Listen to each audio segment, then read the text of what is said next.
So, in this video, we're going to be looking at 3 tips to elevate your Beyblade comp game.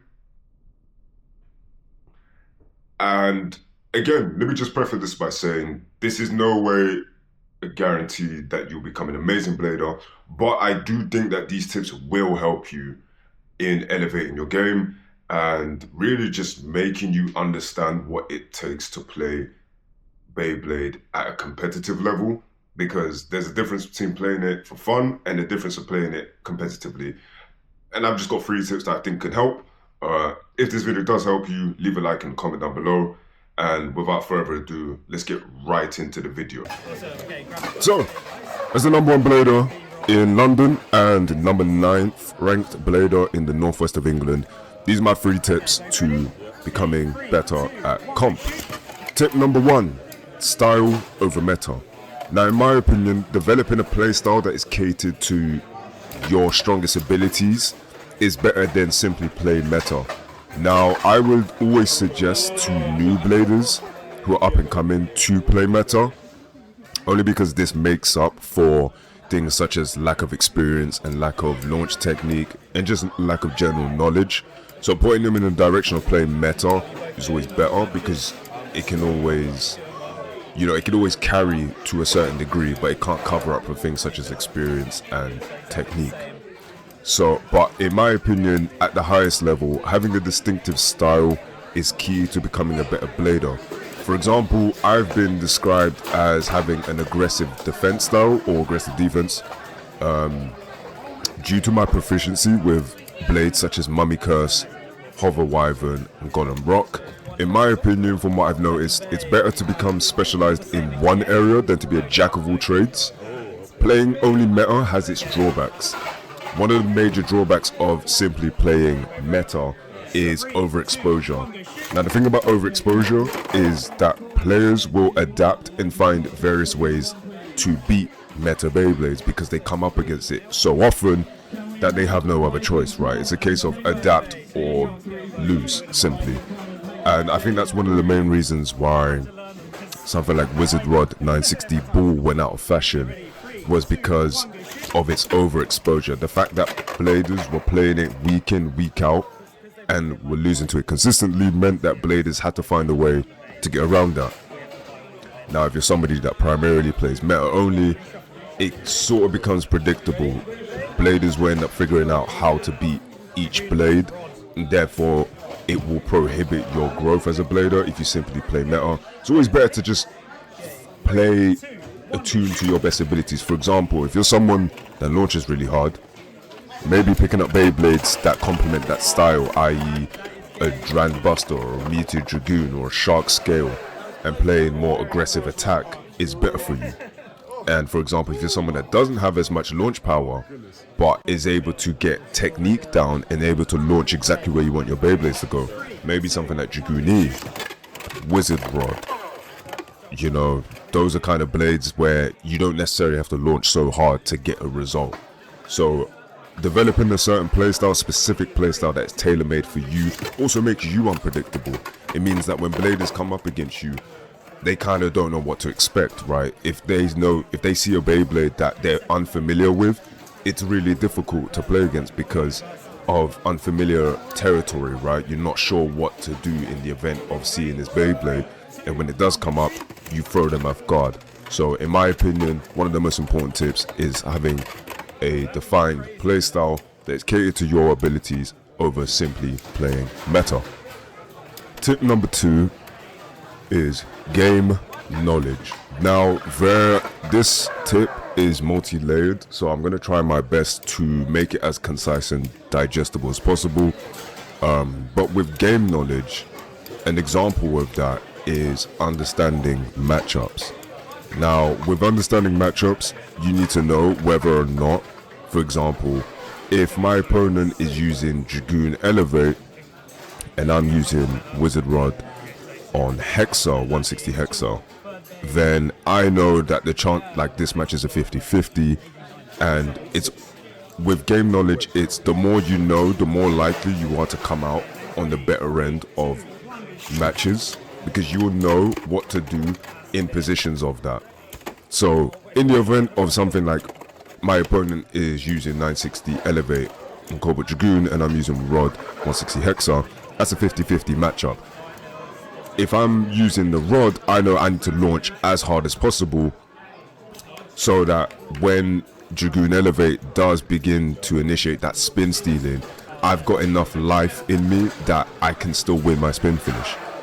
And the reverse is, if I'm using Dragoon on Elevate against a Rod, I know I'm slightly at the disadvantage because Wizard Rod on Hexa is really good at winning that spin matchup.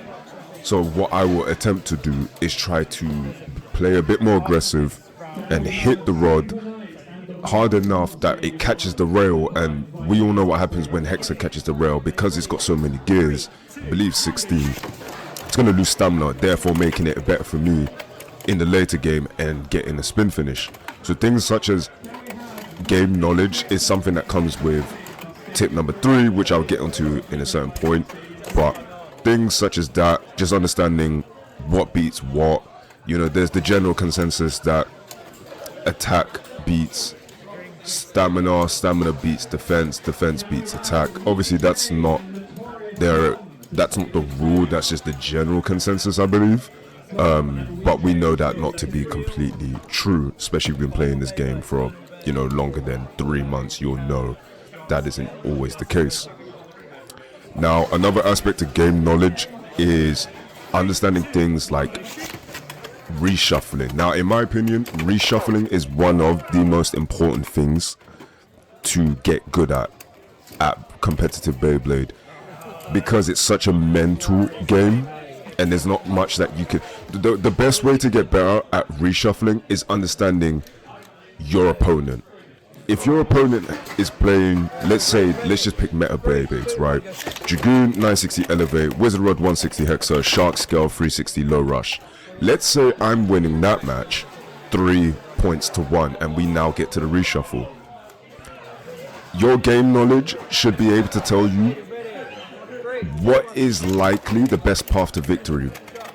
Is it better that I play and secure 1 point when I'm so close, but when I know that my opponent is more than likely going to max out and probably send Shark in to prevent me getting that 1 point and, you know, go for the risk it all? That's something that comes with understanding the game more. The more you play, the more you will learn, the better the understanding of opponents and mentality come in. You need to be able to, on the fly, analyze your position. If you're winning at reshuffle and say you're 3 points to 1, and you know that your opponent has a Shark Scale in their deck, you've got to decide on the fly, are they likely to put this first on reshuffle? And if that's the case, what do I put to prevent them from getting back into the game? Whereas if, for example, my opponent is 3 points up to 1 on reshuffle, and I know they've got a Dragoon E and a Rod 160 Hexa and Shark Scale, I've got to be able to decide to quickly analyze what is the bay they're very likely to use here.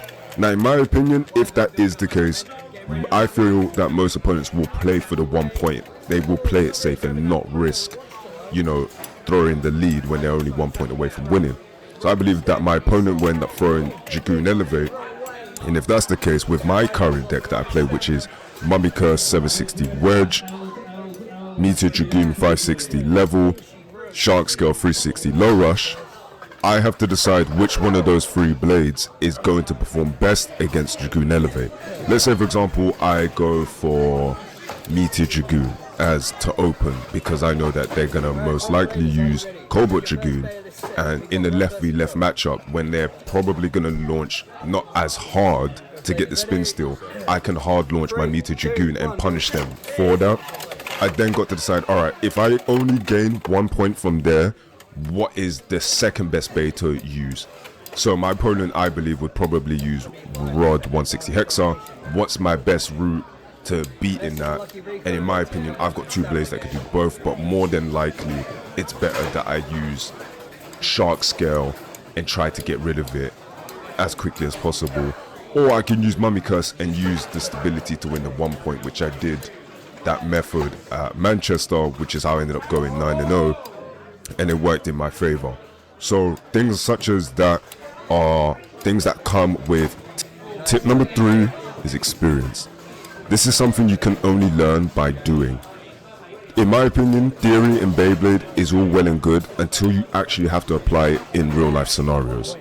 So for example, saying that, let's say Wizard Rod 180 bounce spike is the best thing since sliced bread, but the only time that it's been used is at home when you're self-testing by yourself, isn't accurate and it's not reliable. The best way to know if something like that is good is by using it at a competition, going up against blades that are, meta, or going up against bladers who are really good. That's the best way to figure out if what you've built can work in a real life scenario. Now with experience, again, it's just a case of showing up. In my opinion, if you really want to get good at the game, you've first got to learn how to have fun. You've got to learn how to enjoy Beyblade for what it is, which is a spinning tops game. But going to Beyblade tournaments, go to as many as you can, and not just for Beyblade, right? Not just for Beyblade. You go to these communities, you develop friendships, you will acquire training partners who will help you elevate your game. They'll want to meet up, and I got lucky with my bunch because a lot of people wanted to practice outside of tournament time, so you end up developing friendships and people who have like-minded interests. And now I'm a part of a team. Shout out to Team Unnamed, by the way. Now I'm part of a team, and we travel up and down the country to Beyblade tournaments. We help to redefine and sharpen our tools, and get better at Beyblade, and also just have interests outside of that. But experience is definitely the most important, because you can't learn and you can't get better at this game unless you actually do it, right? Unless you actually go out and apply everything that, for example, I've mentioned in this video, going out and doing that. So with tip number 3, with experience, just go to as many tournaments as possible, blade as much as you can, have fun as much as you can. For me, I have the most fun when I play the longest, and in order to play the longest, I need to get better, and in order to get better, I had to experience more Beyblade.